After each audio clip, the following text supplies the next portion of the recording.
कल एक वीडियो निकल कर के सामने आई जिसमें प्रधानमंत्री मोदी सीजेआई के घर जाकर के गणेश पूजा में शामिल हो रहे हैं और आरती लहराते हुए नजर आ रहे हैं। और उनकी मुलाकात एक सौहार्दपूर्ण रूप से देख सकते हैं और इसको लेकर के लगातार बहस हो रही है, चर्चा हो रही है, सवाल उठ रहे हैं। कई सवाल कई लोगों के मन में उठ रहे हैं। कई विपक्ष के लोग हैं, उनका ये कहना है कि न्यायपालिका की निष्पक्षता अब कहीं ना कहीं खतरे में नजर आ रही है। मतलब कि प्रधानमंत्री मोदी सीजेआई के घर जाकर के पूजा पाठ कर रहे हैं, उस पर सवाल उठ रहे हैं और सवाल उठना भी जरूरी है, क्योंककि अभी आप देखेंगे देश जिस नाजुक स्थिति से गुजर रहा है, यहाँ पर आप देखते हैं लगातार कार्यपालिका और न्यायपालिका के बीच टकराव हो रहा है, कॉन्फ्लिक्ट ऑफ क्लेश हो रहा है। यानी कि देखते हैं कई ऐसे फैसले जो हैं वर्तमान सीजेआई के नेतृत्व में सुनाए गए हैं, जिससे भारत सरकार जो है नाराज रही है। एक तरफ आप देखते हैं कि इलेक्टोरल बॉन्ड जैसे मुद्दों पर सुप्रीम कोर्ट ने सरकार को फटकार लगाया और उसे ख़त्म करवा दिया। और फिर ऐसे कई फैसले हैं और ऐसे कई निर्णय हैं जिन पर सरकार को जो है कटघरे में खड़ा होना पड़ा है सीजेआई के नेतृत्व में, ये वर्तमान डीवाई चंद्रचूड़ सीजेआई के नेतृत्व में। लेकिन अब ऐसे और अभी कई फैसले हैं जिन पर अभी फैसला आना है, जैसे कि महाराष्ट्र की राजनीति का फैसला वहां पर आना है। तो अब इस मुलाकात से लेकर इस जो मुलाकात हुई है अभी सीजेआई और प्रधानमंत्री मोदी की, उसको लेकर के शिवसेना गुट के जो नेता हैं, शिवसेना उद्धव ठाकरे, फिर आप देखेंगे संजय राउत, ये सब नेता जो हैं इस पर सवालिया निशान उठा रहे हैं, प्रश्न खड़ा कर रहे हैं। क्या कह रहे हैं वो आगे चल करके मैं बताऊंगा, लेकिन साथ ही आप देखेंगे इसको लेकर के किस प्रकार से चर्चा हो रही है।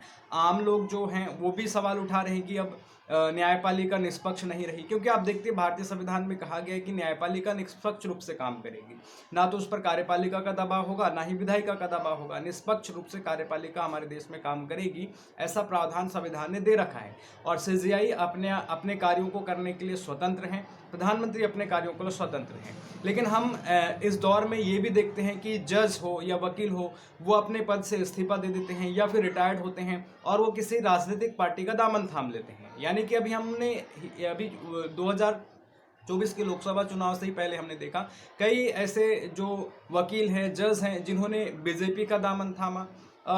अभी एक उदाहरण मैं आपको देता हूं, जैसे हमने देखा कलकत्ता हाईकोर्ट के ही एक जज अभिजीत गंगोपाध्याय हैं, जिन्होंने अपने पद से इस्तीफा दिया, जज के पद से, और फिर कुछ ही दिनों में वो जो है बीजेपी में शामिल हो गए।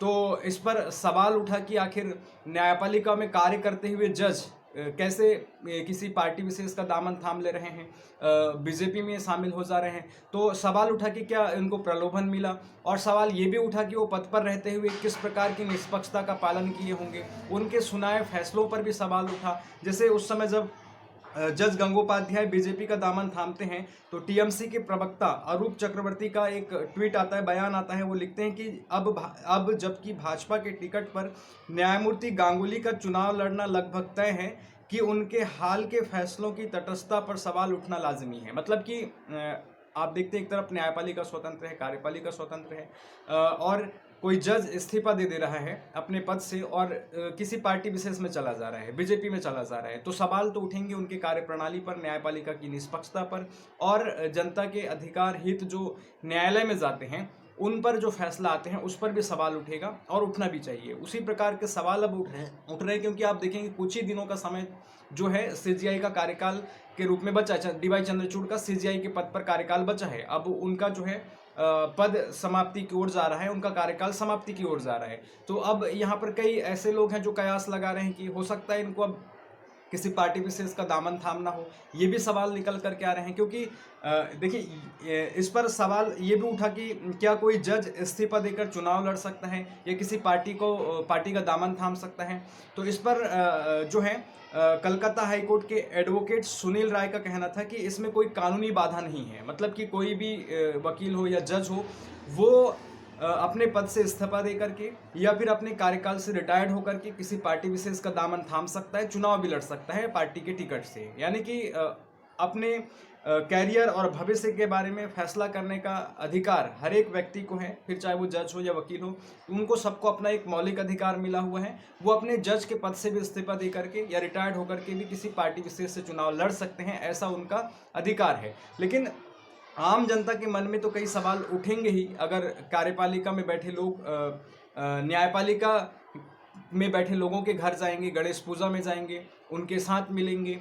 तो ये मिलना कहीं से गलत नहीं है, लेकिन जिस प्रकार से आप देखेंगे वर्तमान समय में पर्सनली सीजीआई ने प्रधानमंत्री मोदी को अपने घर पे आमंत्रित किया और उनसे मुलाकात की, तो इससे एक सवाल निकल करके आता है। क्योंकि अगर ये कोई किसी कार्यक्रम में भाग लेते हैं जहां पर प्रधानमंत्री को भी इनवाइट किया गया है, सीजीआई को भी इनवाइट किया गया है, वहां पर मिलते हैं तो उनके पास एक ये रहता है कि हमको आमंत्रण मिला था तो हम वहां पर चले गए, प्रधानमंत्री को भी मिला था वो भी आए थे तो हम वहां पर मुलाकात कर लिए। एक बहाना होता है उनको वहां से बच करके निकलने का। लेकिन यहाँ पर उनके पास किसी प्रकार का बहाना नहीं है, क्योंकि सीजीआई के घर प्रधानमंत्री मोदी गए हैं तो उनको पर्सनली वहां पर इन्वाइट किया गया है। तो इसको लेकर के कई प्रकार के सवाल उठ रहे हैं और न्यायपालिका की निष्पक्षता पर भी सवाल उठ रहे हैं। और इस पर आरजेडी के जो नेता हैं मनोज कुमार झा, उन्होंने ट्वीट किया है, that is the state of the Republic, ladies and gentleman, जय हिंद। ये उनका अपना ट्वीट आया है।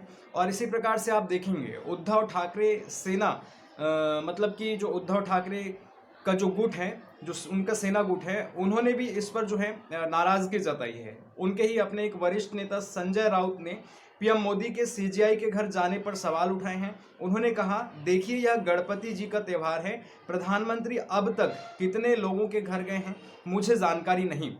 दिल्ली में कई स्थानों पर गणेश त्यौहार मनाया जाता है, लेकिन प्रधानमंत्री मुख्य न्यायाधीश के घर पर गए। आगे वो लिखते हैं कि सीजीआई को केस से हट जाना चाहिए, ऐसा वो सलाह दे रहे हैं। कौन सा केस, तो आप ध्यान से सुन लीजिएगा। महाराष्ट्र का फैसला भी सुप्रीम कोर्ट में पड़ा हुआ है, उस पर फैसला आना बाकी है। यानी कि राउत ने सीजीआई चंद्रचूड़ को महाराष्ट्र सरकार से जुड़े केस से हटने की सलाह दी है। राउत ने कहा, मुझे ऐसा लगता है कि ऐसी परंपरा है कि ऐसे मामलों में अगर जज और पार्टी का कोई संबंध होता है तो वह खुद के केस से अलग कर लेते हैं। अब मुझे लगता है कि डीवाई चंद्रचूड़ साहब को खुद को इससे अलग कर लेना चाहिए। शिवसेना नेता सुनील प्रभु ने महाराष्ट्र विधानसभा स्पीकर राहुल नार्वेकर के फैसले को चुनौती दी है। मतलब कि अभी महाराष्ट्र की राजनीति में जो उथल पुथल हुआ है उस पर फैसला भी आना बाकी है और वो उस फैसले से अब सीजीआई को हट जाना चाहिए, ऐसी नसीहत संजय राउत यहाँ पर देते हुए नजर आ रहे हैं। इसके अलावा आप देखेंगे तो एडवोकेट प्रशांत भूषण ने भी कहा है, वो क्या कह रहे हैं कि एडवोकेट प्रशांत भूषण ने भी पीएम मोदी के सीजीआई के आवास पर जाने पर सवाल उठाए हैं। उन्होंने कहा, हैरानी है कि सीजीआई चंद्रचूड़ ने निजी मुलाकात के लिए मोदी को उनके घर आने दिया।